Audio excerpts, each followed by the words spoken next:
Hello, everyone. You see my screen? Yes, excellent. Get ready for a marathon of tools. We have another 50 minutes together, and some of what I may say may ring a couple of questions or comments or concerns. We'll have that chance to ask those questions, a Q&A session at the end of the presentation.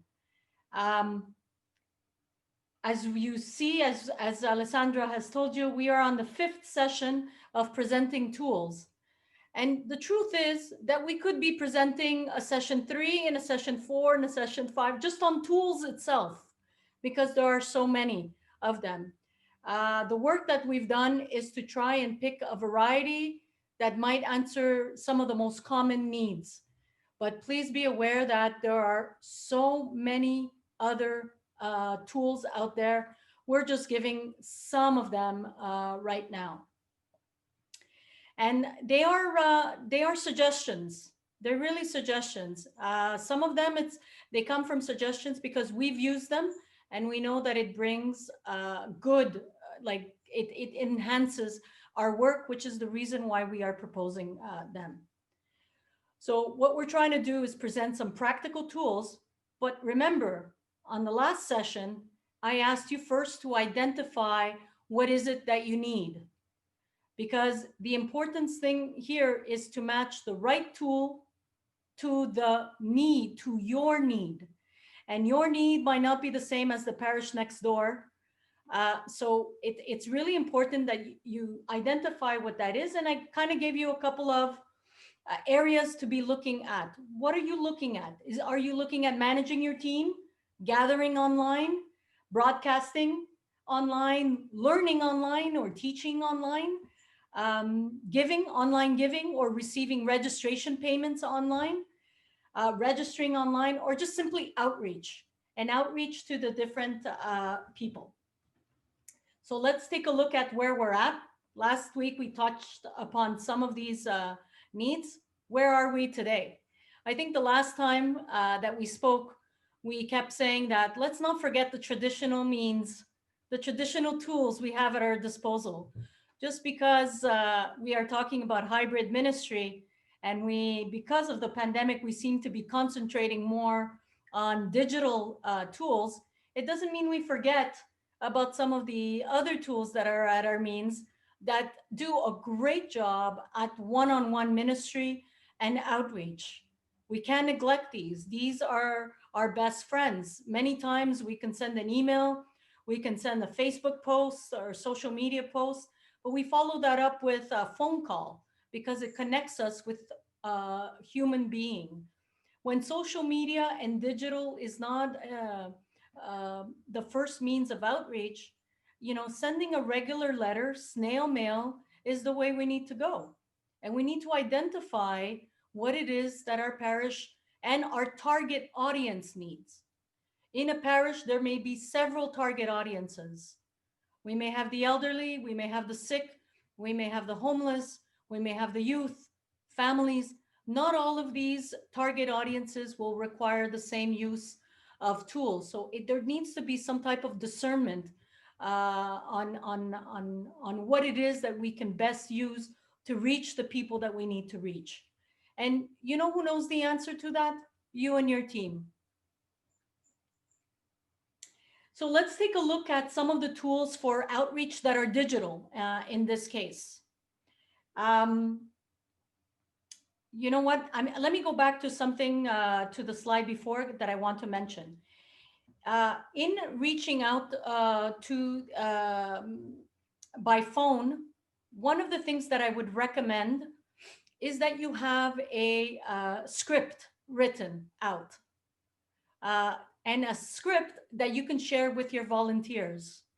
Something that says, hi, I'm calling on behalf of, I'm calling on the subject of, I wanted to let you know that, would you be interested in, and like fill in the blanks here with whatever it is that you are personally calling to outreach. Having a script helps, especially when we're not too sure of what we can say or not say.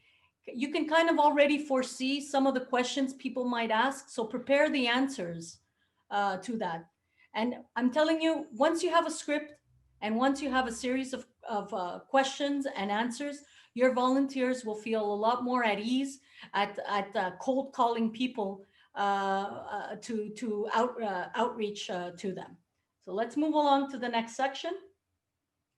Looking at tools for social media, mostly online graphics, things that would help us to communicate better.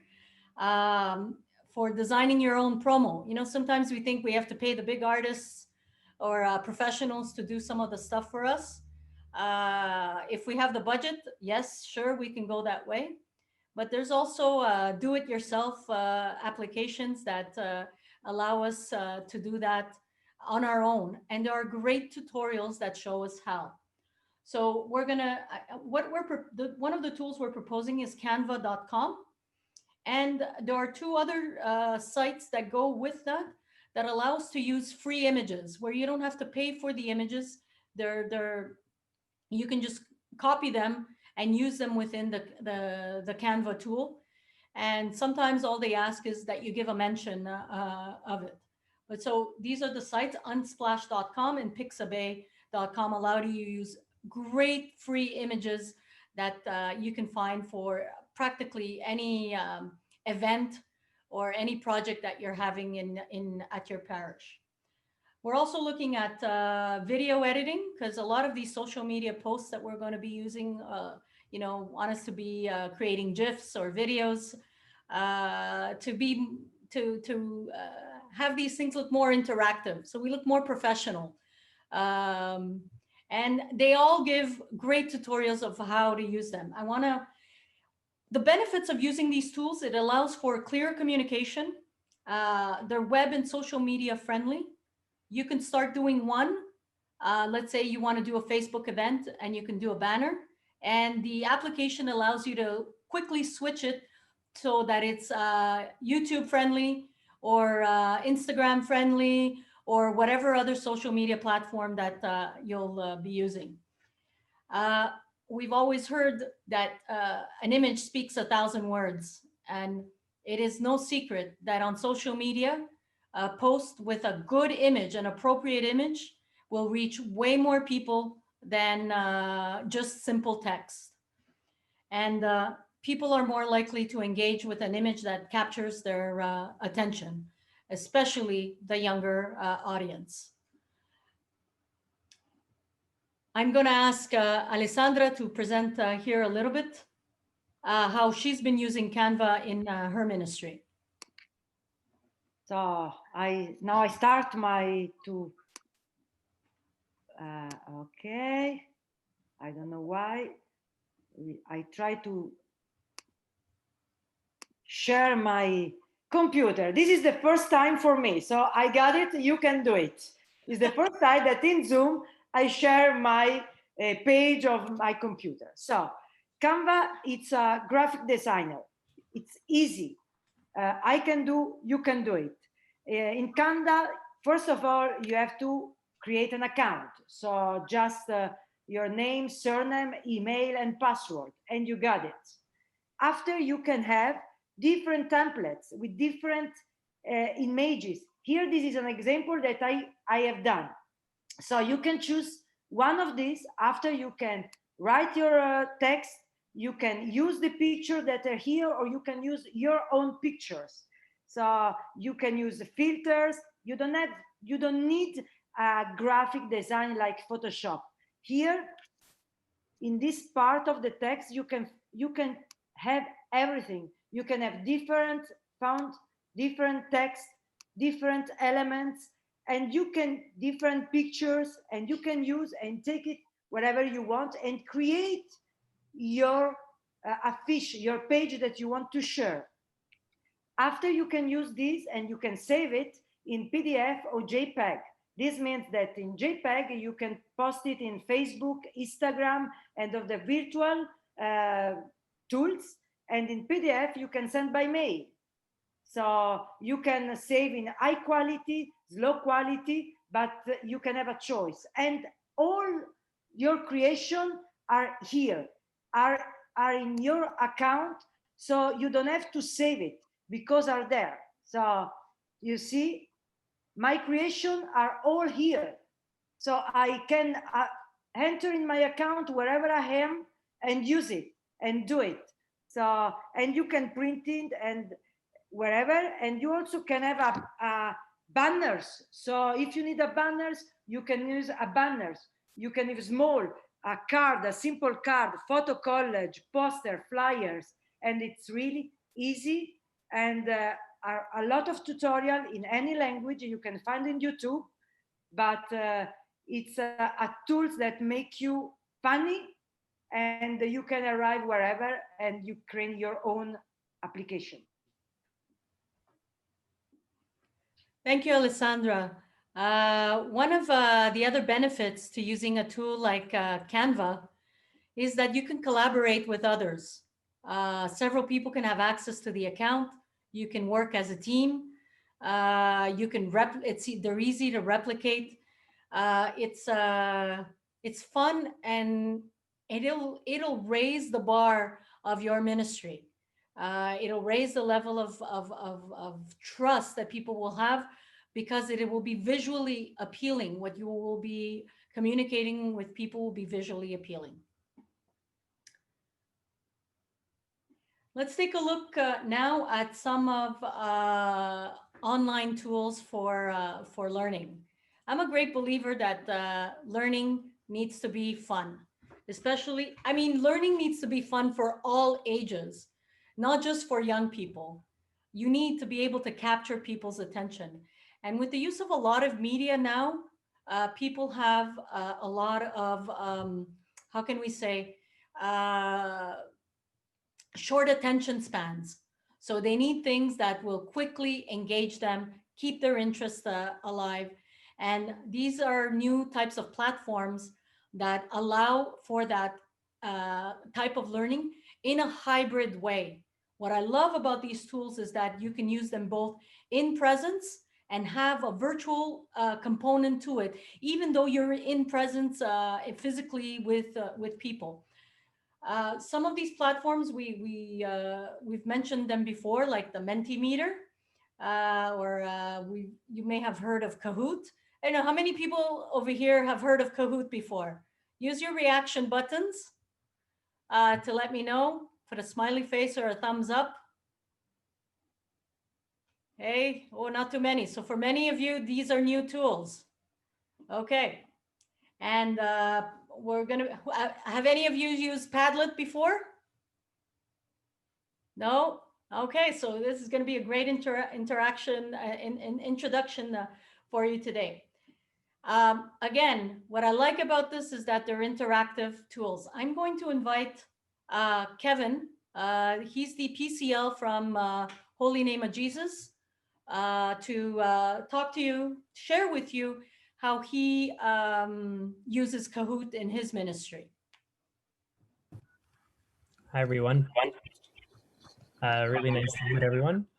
So Kahoot, it's such a great tool for many different things. I mean, you could be using it for training leaders. You could be using it to do a chapter review. You could be using it to approach a dense subject, something that's really hard to, it can be a little bit boring at times, but making it in a fun way. It's basically, Kahoot's a great way to engage your participants. It's good for adults, it's good for youth, it's good for children. Some of the ways that I've been able to use it, I've been using it with teenagers as like an icebreaker, or you want to talk about some key points about Advent, or with young adults, sometimes you find different Kahoots online that are already pre-made, and just to do some trivia. And another way I've been using it is last year for a parents meeting, we played Kahoot with all the parents. We were in the church together. It was about 80, 90 parents logged into their phone, and they were all trying to see the big screen, because the big screen will have the question, and on their phone or their tablet or whatever they had is they felt like they're on Family Feud. So they're like pressing the button and their heads were bobbing back and forth trying to see and which one to answer. So there was like so much excitement. And what we were talking about was we're going through the mass. We're explaining the mass using Kahoot. We're asking questions about the mass in a non confrontational, judgmental way. And it was just like, it was a great way to learn. I didn't know who was actually responding to the questions because you could put a fun name. You know, the parent that actually won, their name was Yo Homie. And, you know, like he was comfortable that way, and he was able to answer those questions. So you get to see great excitement. There's competition to it. There's nice music that goes along with it. It's a tool that I've used in person, but also online. So you could share your screen on Zoom, and you're able to play Kahoot. You could do it in person. It works both ways. And the beauty of it is you could be creating your own Kahoots based on your subject matter, or discovering your other things online that are already pre-made. So it's that's more or less what it is. I can show you my Kahoot that I created for that mass to explain the mass. So instead of watching a Scott Hahn video or something that might be a little over people's heads, I wanted to make sure they understood the program. So if everyone sees my screen, I wanted to make sure they knew who I was. So we had a few questions here. Is attending mass part of the program? And when does the first mass take place? What is the purpose of mass? So we had all these different questions, and we would pause and we say, okay, why was that the answer? And we try to figure it out together. And the beauty of it is that you could actually even, sorry, wrong tab, but you could check how they answered after. So I could see, okay, 62% of those people got that right. So maybe I don't need to review that as much. Or over here, there's only 1% of people got that question right. So maybe I need to reinforce this as well. So it's a fun way to educate. It's learning through games. And everyone seems to always have a good time, adults or children or youth. And that's what they use in school. Some companies are using it for their training. And so many different ways we can learn. Thank you so much, Kevin. That's one great tool. Let's move on to the next fun learning tool that I really like a lot. I don't know how many of you here have ever used Pinterest. Your reaction buttons, please. Give me some feedback here. No one's ever used Pinterest here.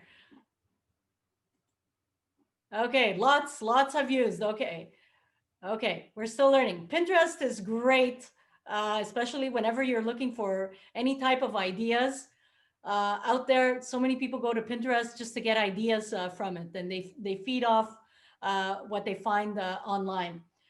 Picture Padlet as Pinterest, but for educational purposes or for animation purposes, and with the capacity to have more of a private audience or more of a selective audience. It can become a very safe space for children to submit their work. It's a easy way to collect work from participants, such as videos, pictures, text. There's so much stuff that can be done with Padlet. I particularly like using Padlet for things like such as retreat or group work. I think the idea of people being able to post things on a virtual space where everybody has access to be able to view it, it can be very enriching, and everybody has access to view it like at the same time. I think that's a great tool. Lucy is going to share how she's used it in her ministry.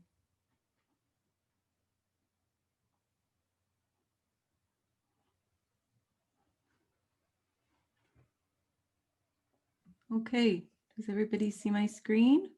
Yes, we do. Perfect. Okay, great. So those of you who are struggling with catechesis, what to do right now with your families, maybe you don't have a catechesis program going on right now. Padlet is an easy tool to use. So there are very wonderful videos that we have links to give you, and remember the coaching as well. But it can be used in all those ways in terms of a bulletin board, but you can also use it as a catechesis for families, tying it to the Sunday liturgy. So here's an example Virtues would have been little ones, like let's say 5 to 7 years old. This is family, so parent, child, and you have an instruction here, activity 1, scroll down to see the entire post. So this was the Sunday where give to Caesar what is Caesar's, and these images here are free online. So you would, it's free Bible images. There's, I'm sure, millions of them, but there's a link to those as well. And you can put in very simply what the gospel is about. And then you ask the I wonder question. I wonder questions are open-ended questions. So often in catechesis, we give them answers to questions they haven't asked yet. So to ask, I wonder, what belongs to God? And then they reply, they respond. And you've told them respond by pressing the plus button. So as soon as they press the plus button, you get an email that says, so-and-so has responded. So you get to read what their response is. And let's say it wasn't as appropriate, or you could write back to that person and say, maybe you wanted to rephrase that, or, you know, ask a different question or offer some more information. In this week, there was the actual, this was the week before's gospel. So the actual gospel was the greatest commandment. So there was a video. You know, they could open it up full and watch the video, dance, and have some fun. And that's uploaded right away. You can, any craft ideas you have for them, they download and print. And then you can ask a question and they reply. And, you know, you can use, these are, you give the links to where you can get these particular crafts. For the older ones, the seraphims, they're confirmation students. So they have a Bible, and you choose a scripture for them. You give them how to look it up. They can color it. And these files, by the way, you're welcome to. The parent-child activity, your activity this week, read Genesis chapter 1, verses 1 to 5, then go to John chapter 1, verses 1 to 5, compare the two texts, write down the words that are the same, and post what you think when you compare these two. Now the response in this one, this young man says, light and darkness. In Genesis text, God made light by saying it. And in John's, God is the light of all people, and that the darkness can't overcome the light. But in Genesis, the text, God separated the light and the darkness, and God called the light day and the darkness night. And then you comment, and then this other young man commented on the post that was made. I agree with Jesse's reflection, as God is light and in him there is no darkness at all. So, I mean, the responses are beautiful. You can respond, again, decide what's appropriate or not, and they feed off one another. They build this little community, responding to each other's posts, parent and child. You can add other. So the first activity, second activity, it was Happy All Hallows Eve. So they had the saints to color. You can upload a picture of the finished product, what they want, what they got. The Sunday liturgy, beautiful videos you can add on the saints or whatever topic it is. And then ask a question, finally. How can we today love God and our neighbor? So you can use this tool as a way of bringing Sunday liturgy in to your catechesis, and it's easy to use. Thank you so much, Lucy.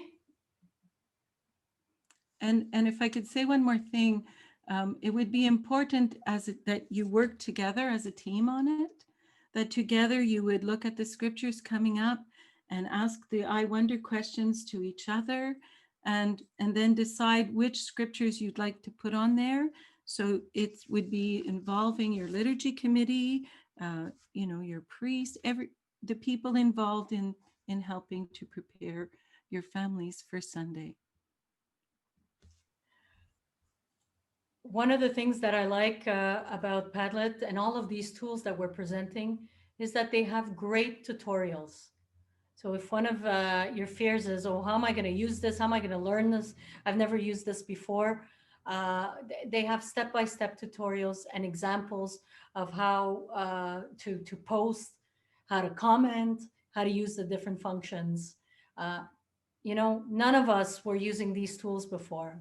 We had to learn. We're learning. Every time we use one of these, we're navigating through the menus, we're navigating through the different options, and we're learning. What I've said in the weeks before, start with one tool. Don't be afraid. Test it out. See what you can do. Explore. Share your enthusiasm for learning with somebody else. Learn together with somebody else. Get a team. It makes all of this a lot more fun and interesting. Again, my background is in teaching. I love teaching, and I love to learn. One of my missions in life is to be a lifelong learner. One of the things that I find the most difficult is when learning is dry, when learning is just it's mechanic. I learn best when I get to integrate the learning either through a game, either through a hands-on experience. Many of your people out there will have different learning styles. The important is that you fill it with some type of hope, some type of meaning to what it is that you're presenting. Remember, technology is there to aid you. It does not replace you. It does not replace your heart. It does not replace your own witnessing. It does not replace your ability to radiate your joy and your connection with the Lord. One of the things that I would suggest to making online learning fun or online learning interesting is don't skip out on digital hospitality. That's key. The welcoming, the connecting with people. You can't just start off with just a quick game right away. Just make sure people feel comfortable, connect with people. The key here is interaction. Have young people animate with you. That's always a plus. Have a team around you. Learn through games. Have a series of games based on the theme that you're trying to develop or deepen. Build in an icebreaker that can be easily repeated through the session. Give a short introduction of what's going to happen throughout the session, and then build from that. Grab their attention. Finish off the experience with a prayer, with a time of thanksgiving, or with a time of petition. We can't remove that from the experience. All of the learning and all the use of technology can't just be for our head. Our heart, there has to be somewhere, somehow, our head and our heart have to have a talk, and it has to be a combined head and heart immersion experience. Some of you have been asking for online donation, or how do we receive online donation, or how do we receive our registration fees for our programs or for our events. We won't go into this too much. What I'll do is provide you a link to another webinar that solely focused on this question and giving you tools. It was a webinar put on by the Administrative Service to Fabriques department in our Archdiocese. And we talked there about tools like implementing PayPal or Simplic or Canada Don or other platforms. I really encourage you to go and listen to that webinar if you haven't already. There's also a PowerPoint that accompanies it. And if you have any questions regarding some of those things, you can always contact Service aux Fabriques directly, and they'd be happy to assist you and your parish team in implementing some of these issues, some of these things. I know that if you're looking to do online registration, you probably need to match it up with online payment options. And that's something that needs to be combined together with that. And that really depends on what the administration of your parish has chosen as ways to receive money. And you need to be working with them to be able to establish these connections. You cannot be receiving money for events yourself personally, even if you're a volunteer. You really need, these are responsible practices. You need to be connected to what your parish is doing. So I suggest you have a conversation with that and establish some type of protocol in your own parish. Lastly, we're going to be taking a look at, okay, well, we want to go live. We don't just want to have people on Zoom. We want to outreach to people who don't know who we are. We want to be able to have a greater audience out there. How do we even prepare for online broadcasting? So here are some of the things that you'll need, some of the equipment that you'll need. And again, there are amazing tutorials out there for this. Right here, what we're giving you is maybe some of the equipment that you'll need. And for what kind of events do you think, what kind of events do we suggest you think about broadcasting to a larger public right now? So in terms of tools, you'll need a camera and a smartphone. That's how easy it is. You can either buy a fancy camera or you can use a good smartphone, and that's all you need to go live. It helps if you have a tripod to avoid the stability issues and a bouncing camera all the time. So a tripod works, a computer, wires or extension, the proper USB cables to connect all of these things. A flash capture card, that's like a memory card that you put into to be able to capture everything that you're filming so that you can transfer it maybe after to other platforms. If you're going to do it on YouTube, you need a YouTube account. So you need to set that up, take the time to set that up beforehand. And it probably requires a day or two so that you get the permission to do live. So set up your account before your event so you can test out the different features and you can schedule it properly. You'll also need, and this is really important, a good and stable internet connection. Here's where I would avoid anything dealing with Wi-Fi. It's best that you do a direct internet connection to avoid any issues. You'll also probably, if you're using the sound from your parish or from the sound system in the location where you're at, you'll probably need a little device called a Zoom Pro Handy recorder. Not what you have right now in Zoom. Don't confuse those. It's another little recorder. It's like a little machine so that you can plug in the proper cables to the microphones so you can avoid some of the echo and some of the issues with sound. That's basically it in terms of going live. And again, great tutorials to help you figure that out there on the internet. Now, what are some of the events that you might think of going live with? Oh, here's a suggestion. Mass, that's always a good one. There are so many people who just cannot attend Mass in presence, even without a pandemic.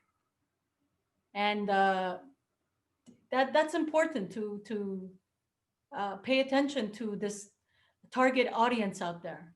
Not everybody is ready for in-presence celebration of the Eucharist or celebration of the Word of God. So that could be a great thing.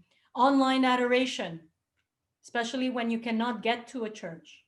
Funerals, baptisms, weddings, especially when lots of families have out-of-town guests or people who simply could not have made it because it's too far for them to travel.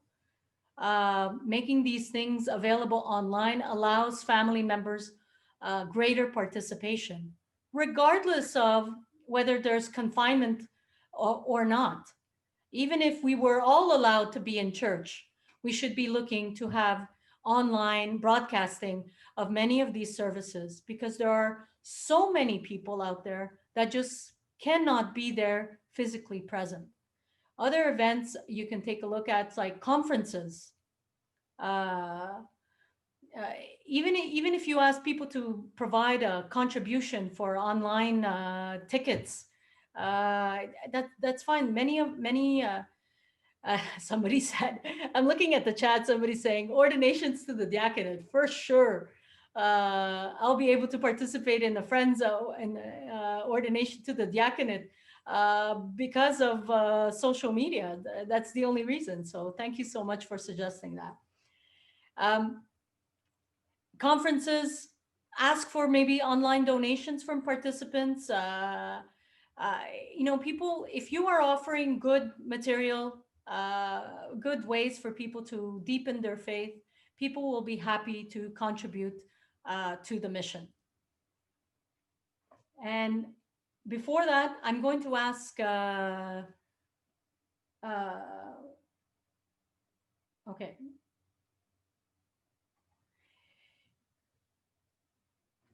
There are so many tools that are available out there. We've just tonight presented, a little bit, tiny tools to give you a way to make one more step in your ministry.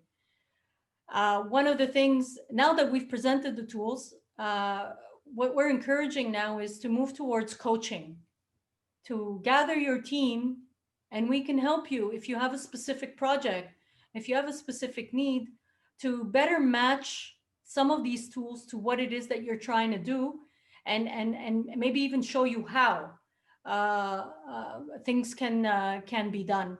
So I would be, I'm sorry, just give me 1 second. Okay.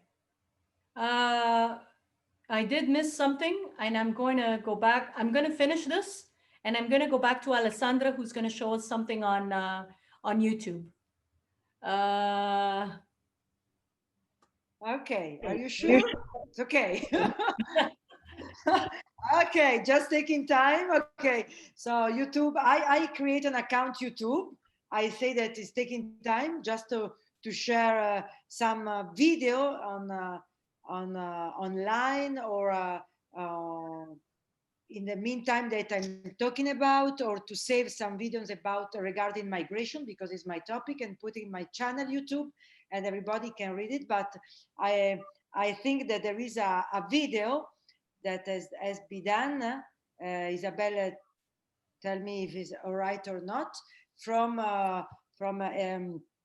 Eliana, it's in French. We don't use now, or yes? No, we'll use it for the next session. So you are not available to see this now, this section, so sorry. But I didn't use YouTube now. So for the migrant and the refugee world, I opened my own account YouTube, and I put in my own account YouTube 4 or 5 different videos that I prepared before, not on live, but I prepared before, and after I saved my channel. So if you feel that you are not comfortable doing online, YouTube give you also the possibility to register, taking time, and after put online, and you put the link, and you send the link to everybody, and everybody can read it, or can watching your video, can share your video, can comment your video. So this is also, if you are not feel comfortable to see something and to do something online.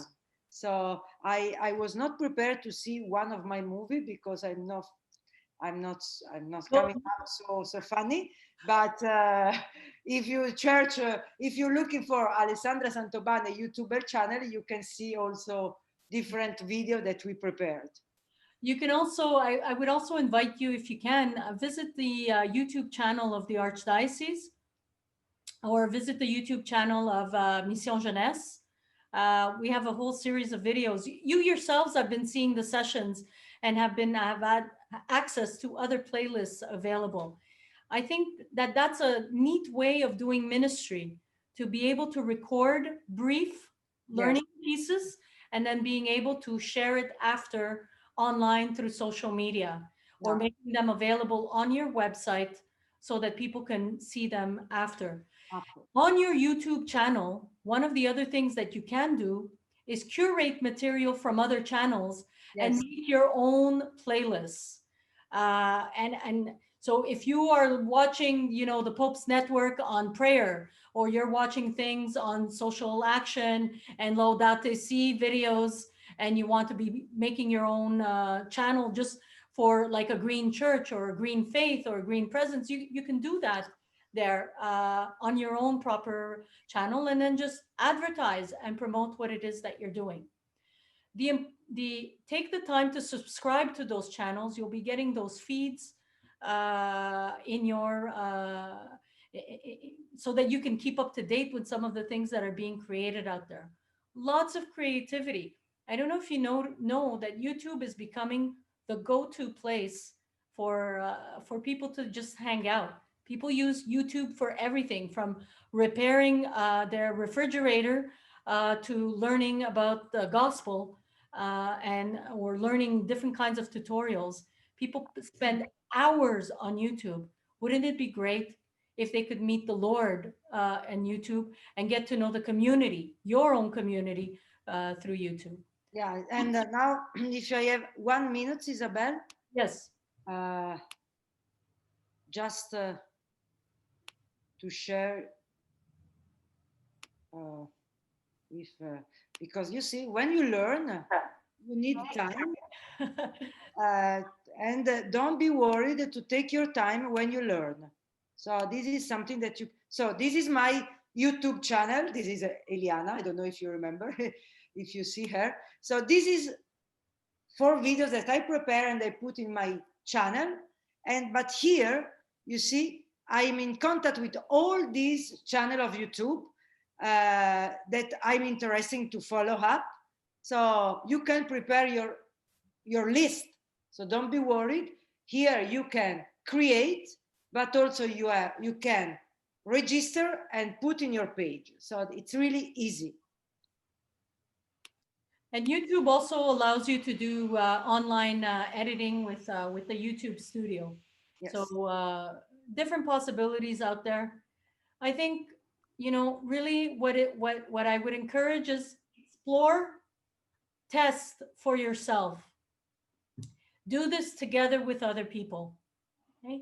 And do you have any questions? This is the time for comments and questions. Yes, we have a few minutes before send you at home and say you goodbye.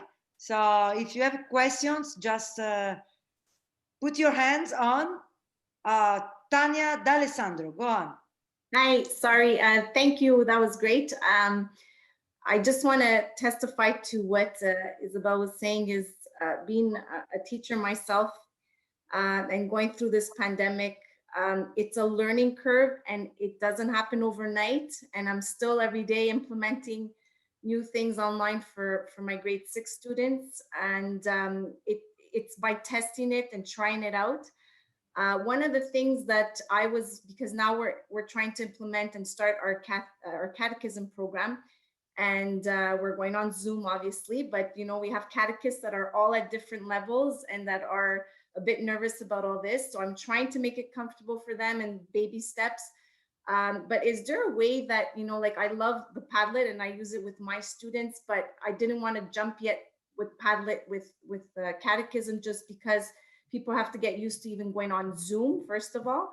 But is there a way that maybe we can create some form of a drive or a shared, I know someone suggested you could get together with other parishes, but it's not always easy to get in contact. Like, I don't know all the parishes that are here now, but it's just always reinventing the wheel. It takes a lot of time to create these things, especially if you have a full-time job in the day, and then you have small kids like myself at home, and then I have catechism to teach on Sundays. But I would love to create material, but sometimes things are already created, and I'm online looking for stuff, but it's not always adequate to our program. So I'm just wondering, like, if there's a way that we can all share, you know, things that we're creating, whether it's on Padlet, whether it's Kahoots, but at least we know that it's from our diocese that we're creating all this stuff, you know?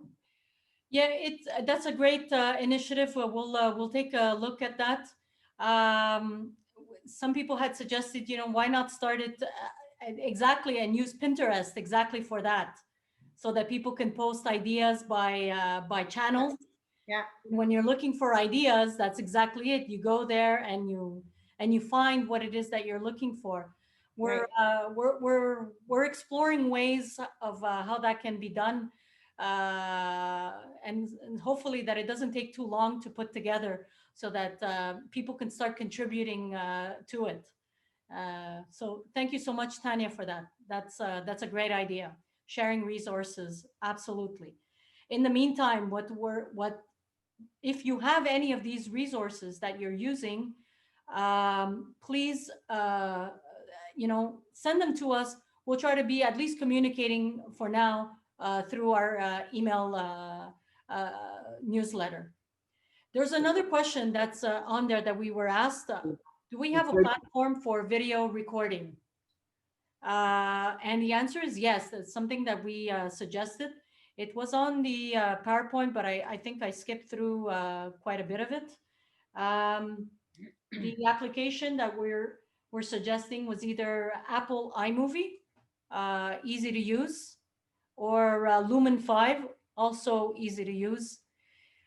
After that, I myself use Adobe Clip because it's easy to use on my phone. Usually I film everything on my phone. So then I use an application on my phone to do all of the effects. YouTube Editor is also, you know, quite decent, a little bit more complex, but offers you different possibilities. If anybody else has tools that they've used, please add them to the chat. Is there another question I can answer? Another questions? I want to say something. Oh, Okay. Now, what about Tanya? Now, I think she's from Madre Cristiana, exactly. Tanya. Okay. Sí, padre, yes. Sì, From va Madre bene. Sì, ci conosciamo. Now, what we can do now is to put the person that works for the catechism now for the Italian churches. Okay, we have a meeting. That would be a good idea. You understand? And so and discuss the matter. Okay. Yeah. That would be Tanya, a good idea. almost an answer. Almost, not yet, but we are on the way. Okay. Okay. So we have 2 minutes more, and after we have to say you goodbye, then go back home safely because we have another meeting. So, but if there is another question, just keep your hand if you have. Otherwise, we are waiting for you on the coaching meetings. So you just have to register with your groups, with your parish. Here there is the link for the registration. You can choose a day that we decide more or less, and your needs. So we can also prepare the groups and the teams to coaching you in a specific day and time that you can find always in the Mission Jeunesse Montréal. Registration are open. So we are not waiting now and meeting you in a big group like today, but in a small group coaching. So I want, before say you bye-bye, I want really to thanks all our teams, Isabel, Ollie, Eliana, Lucy, and Corey, that Fade Pierangelo was forget my boss. So Fade Pierangelo, and of course Monsignor Christian, Bishop Christian, he was with us all the meetings, and also after sharing with us, give us suggestion, help us to clarify in our hands and our mind what we have to share with you. So it was a presence, important present for all of us. And we are working as a team, and we work very well together. And this is an example that, yes, we can work together. So now it's your moment to work together with your parish, with your group, and don't be afraid to ask help to another parish, to another groups, and sharing. Alessandra, I think our Archbishop would like to say something. Yes. It's a challenge because Christmas is coming. And you know that, and we know that for so many people, Christmas is very important. And we know that in the pandemic context, how can Christmas be a joy? How can we celebrate Christmas in the pandemic? So I think we need to pray over that because we need the Holy Spirit to inspire us. But it's like an occasion, you know? If we can find a way together to express that the church is with the families, the church is with the people who are alone, then even if it's a small gesture, and I think we touch people's heart and we open them, we invite them to open to Christ and to celebrate really Christmas as a time of joy. So Christmas, what do we need to do to help people make of this Christmas a time of joy, even if we are still in a red zone? So anyway, so that's what I'm thinking about these days.